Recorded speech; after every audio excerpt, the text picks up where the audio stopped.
Welcome to the Configure Price Quote podcast. My name is Frank Sohn and I'm the founder of Novus CPQ Consulting. This podcast is 100% focused on Configure Price Quote, also known as CPQ, and will provide you useful insights into this topic. Hello everyone, this week we have a special episode once again because I got the last minute change from a guest, and so I decided to have a solo episode once again this year, and I wanted to talk about two things because I see lots of customer interest in this discussion anyway. One is the how to select the CPQ solution and all the process around that, and then also the top three topics I've noticed over the last 12 months that customers ask concerning CPQ and related topic. Let's start with the selection of a CPQ solution. So what we often experience as a customer comes to us and they have a list of, I have an idea, anywhere between 6 and 20 different CPQ vendors that they found somehow. Could be all kinds of searches. I get back to that in a minute, but it's a long list. They may have gathered considerably more data, whatever they could find, depending who was working on it. Sometimes it's folks fresh from university who are asked to collect this information, sometimes more experienced people, but they typically come back with this list, right? So what they want to know then is basically, since they are not CPQ specialists and don't want to become CPQ specialists, they want to have an expert who helps them to boil down this list so that they can make it more manageable, right? So because if you have 20 vendors on the list, obviously not manageable. So the first important thing here, I guess, is to understand also how these lists are put together. And I see mostly three ways. There's always exceptions. I talk about that in a minute, but I would say it's mostly three ways on how this information is collected. It's consulting partners they work with, and that's typically long-term consulting partners. They have provided consulting in different areas like in CRM or something like that, and they suggest different solutions.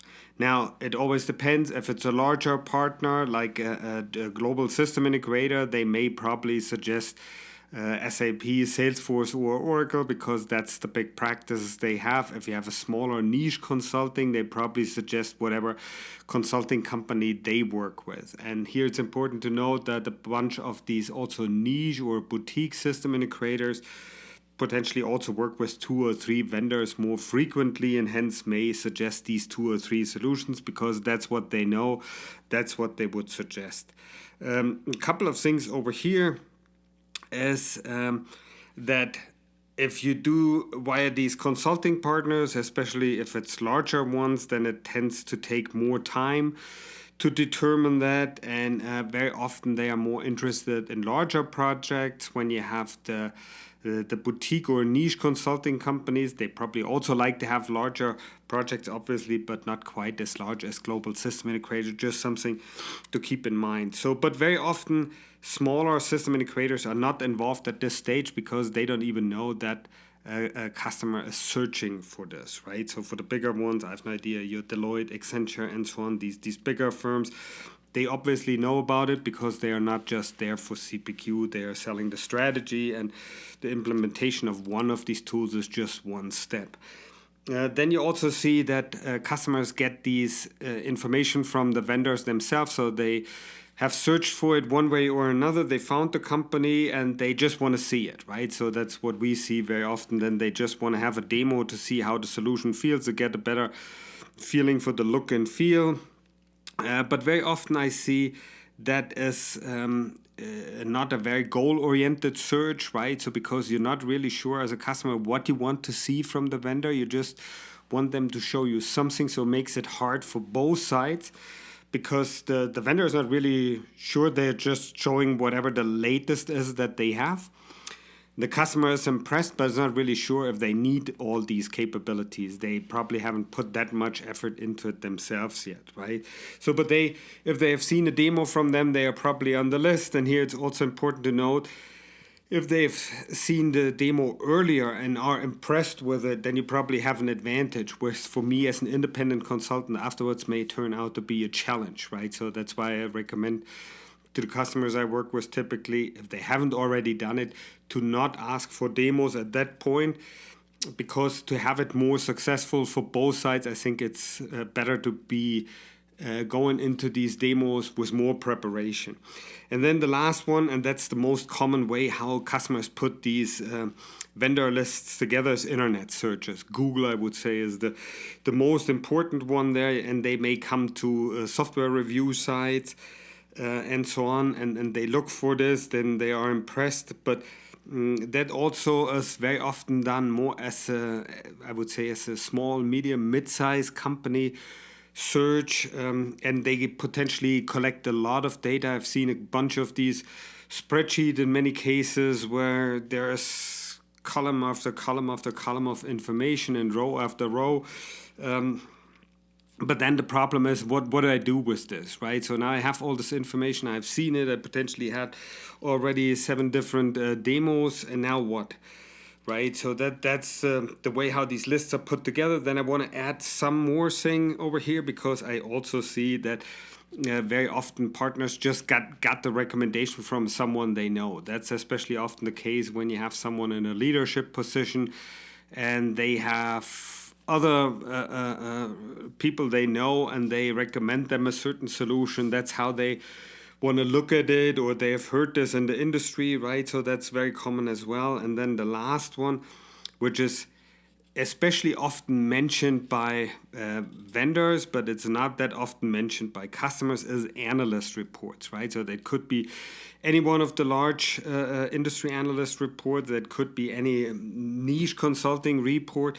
It doesn't matter. I would say if you can get the report, you get some useful information, that's great, but I would not overestimate the value of these reports, not for the search in any case. So now I think I've explained in more detail than you may wanted to know how these lists are put together. So these lists of, I have an idea, I said 6 to 20 CPQ vendors. So, but now what, right? So now you have to take the next step. And to me, this next step is always to have it at least down to 6 to 8 potentially interesting vendors, right? So, and when you do that, I think, or how do you do that when you have the 20, right? So the one thing is we will provide something that helps in this step in the next 3 months. So, but I don't want to talk about it right now because it's not available now. But what you would need to do is you need to have knowledge about these solutions, or most of the solutions, to really say, hey, which ones should be in this closer round and which one should drop off the list at this point, right? So we've done this many times. And that's the first step. I will not spend too much time on this here because, as I said, I hope to have another episode later in the summer where I tell you more about that. And then we also have a tool that helps with that as well. So now when you have these 8, now the goal is, okay, to have 8 and ask everyone for a demo, that takes too much time. So that obviously does not work, because you would need to look first on your side, all the business use cases that you're really interested in. You need to describe that. You need to have a way on how to evaluate that. You have to determine who is the decision maker and so on. So lots of steps involved. So you have to find a way that you reduce the list from 8 to 3. That's what we do at Novus CPQ all the time. We have our approach for that, and it's basically with a follow-up with the different vendors. You rate how well their solution really fits with your requirements as a customer, and then you reduce it down to 3 vendors, right? So now, once you have that, the 3 vendors, now before you go, these are the only vendors that you would ask for a demo. But now you need to be very specific what you're looking for, right? And I would say on a high level, you need to look at it from 2 sides. As one, what's the user experience, which obviously includes the answer to the question. So which users are supposed to use your solution? And then you have to look also from an administrative side. So whoever is setting this up, and what exactly are you setting up here? So now what I assume here in any case is, okay, the use cases that need to be addressed and that make a difference to the business, they have already been discussed. That's already clear. But now, before you go ahead and work with the vendors on this, you need to have more you should have more information about the vendors, and there's typically a bunch of things that come together. It's one, obviously, okay, what product capabilities does this have anyway? So that's like the product configuration. How powerful does it have to be? Also for pricing, how complex is the pricing that I need to have, and which complexity level do I need to cover, and so on. So what quote forms do I have? Who maintains the quotes? All these things, right?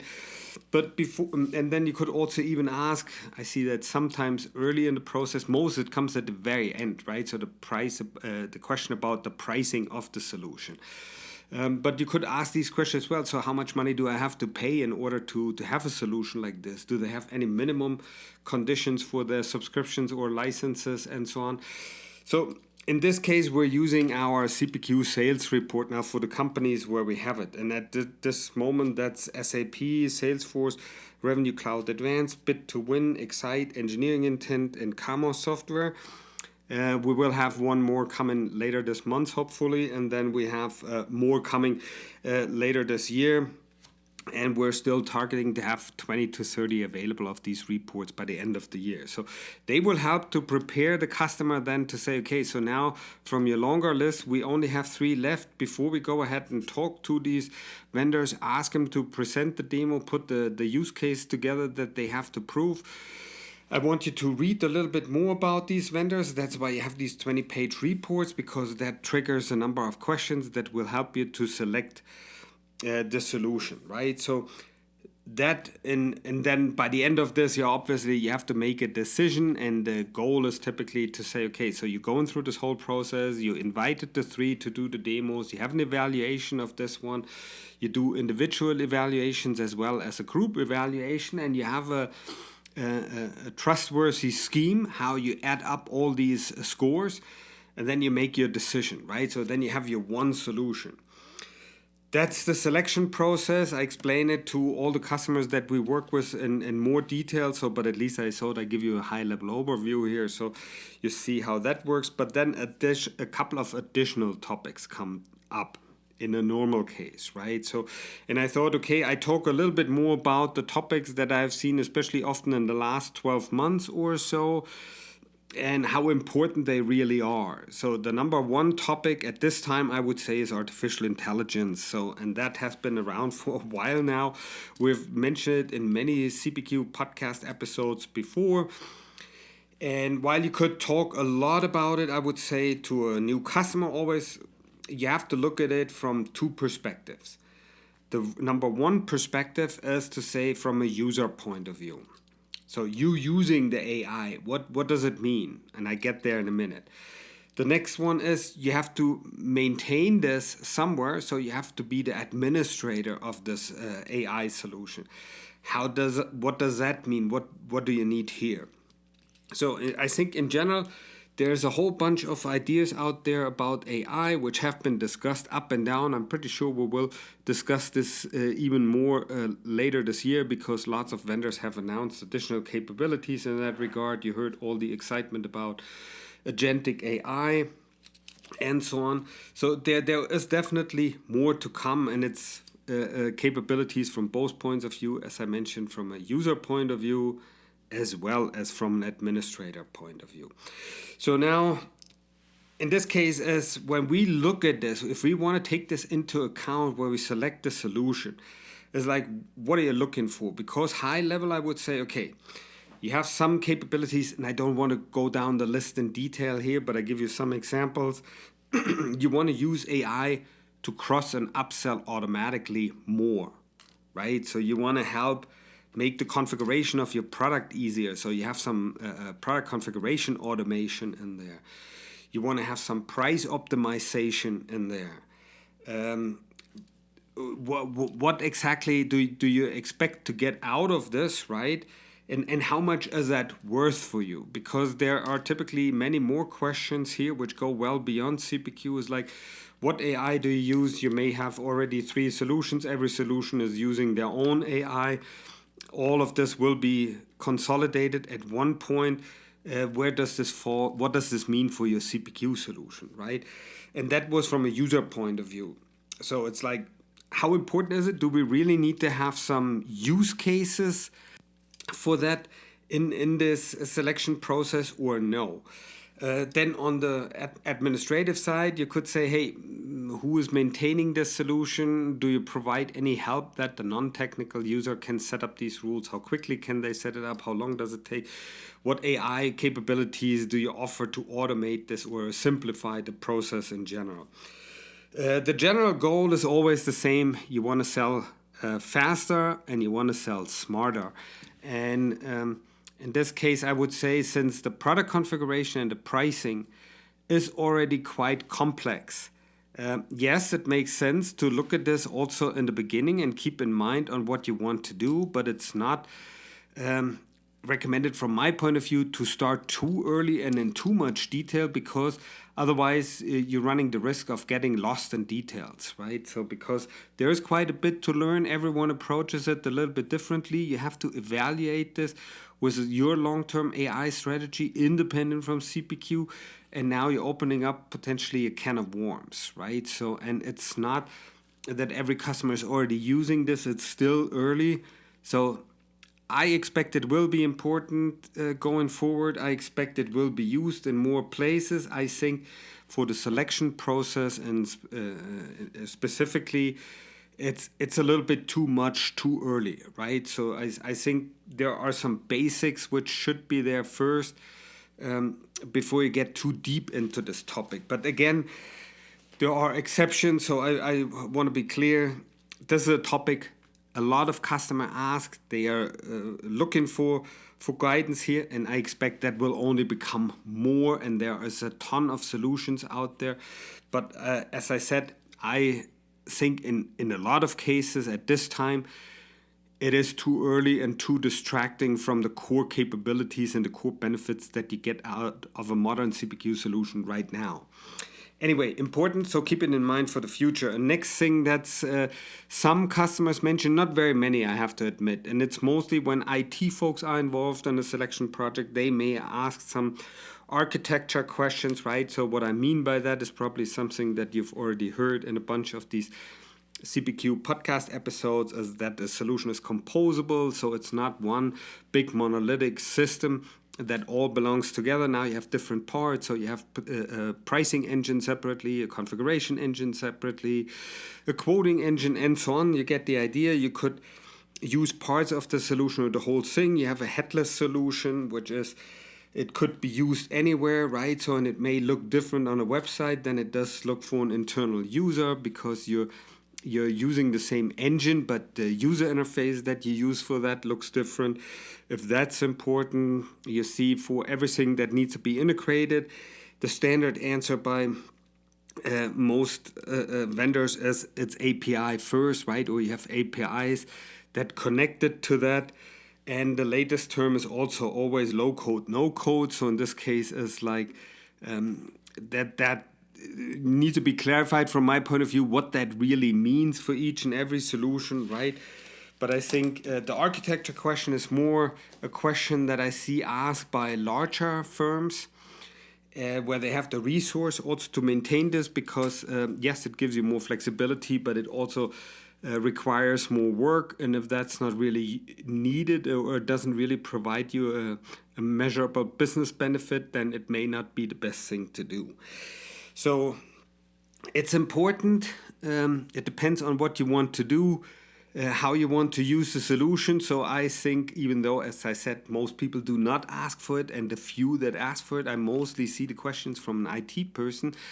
It's something where I think it makes sense to ask, to see what you need yourself, and before you get too much swayed one way or another, it's probably a good idea for a customer internally first to clarify what do you actually need here, which means the business team and the IT team should sit together and have at least a clear idea of what questions they want to have answered, right? So, and to see how important that really is.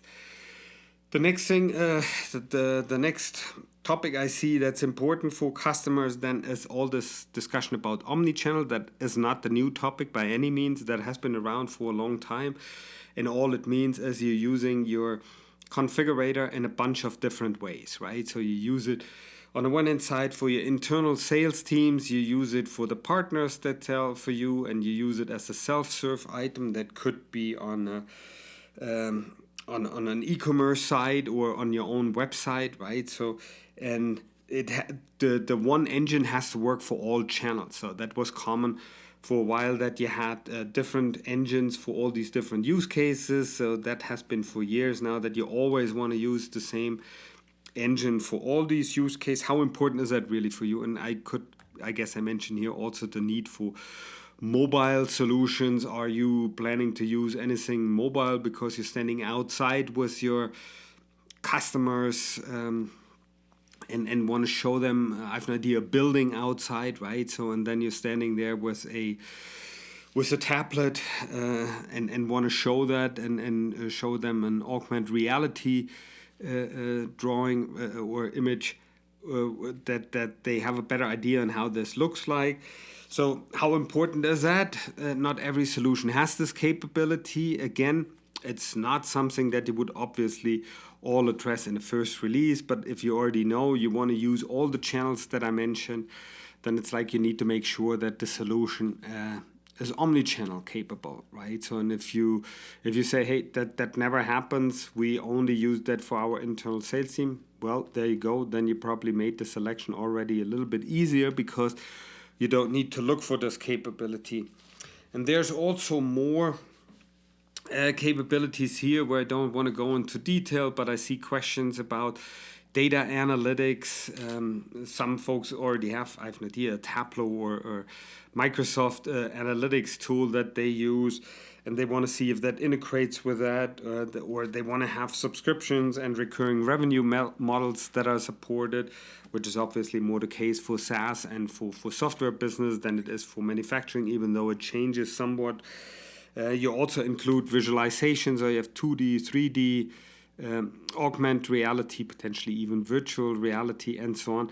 So all these requirements could go in, and they are all important, right? So, and I just want to mention the ones that I see most often also with new customers when they ask these questions. So for me, overall, it means the CPQ selection process is important. It should not take up a huge amount of time, because what you will have is you will have to pay the subscription fees or the licensing fees for your CPQ solution.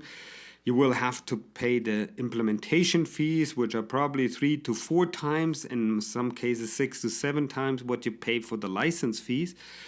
So, and in this case, you can imagine, just in quote, so just to select the right tool should not be one of the major expenses you make for such a project, right? But you need to spend the time that you have very carefully to make sure you're selecting the right thing, and you need to see who is providing this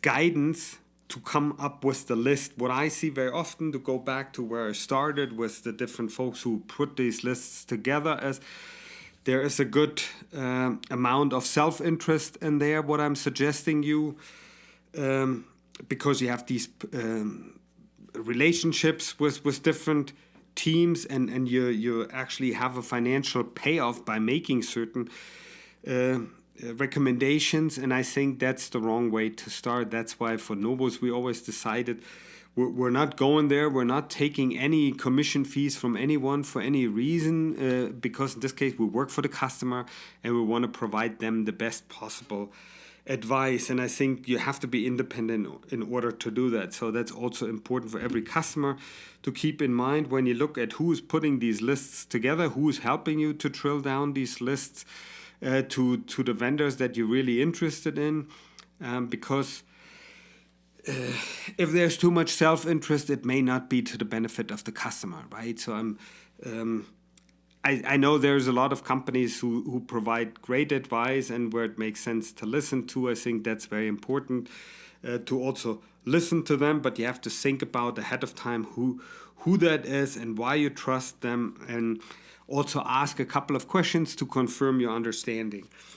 And then I would say focus first on the key tasks that you have where you want to see, or where you feel the business has to see the benefits very quickly And then you can look at all these additional topics that I mentioned, and I didn't even cover it all, right? So there are more topics that may come up. But what I feel is typically if you're getting too deep into some of these topics too early, you're losing the sight of it. It becomes too overwhelming, and you want to have it manageable because these projects tend not to end. They keep going even after some years, and whatever solution you select today, you're very likely to stick with that at least for 5 to 7 years, in some cases even longer. And then it's better you make the right decision, right? And you don't have to regret that you tried to do some shortcuts with the selection of a CPQ solution.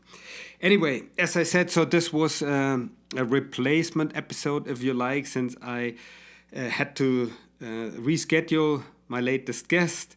I nevertheless hope that this was a helpful episode for anyone who's looking for a CPQ solution or who just wants to understand the process a little bit better and also sees what could be done at what step, what tools are available. If you have any questions about this, feel free to shoot me an email at frank.zone@novuscpq.com, and we continue next week then again with a guest. So thank you very much, everyone. I'd like to thank everyone for listening and hope you learned something interesting today. If you like the podcast, please go ahead and rate it on iTunes or share it with your friends and colleagues. In the meantime, you can find us online at www.novuscpq.com. So long, everyone.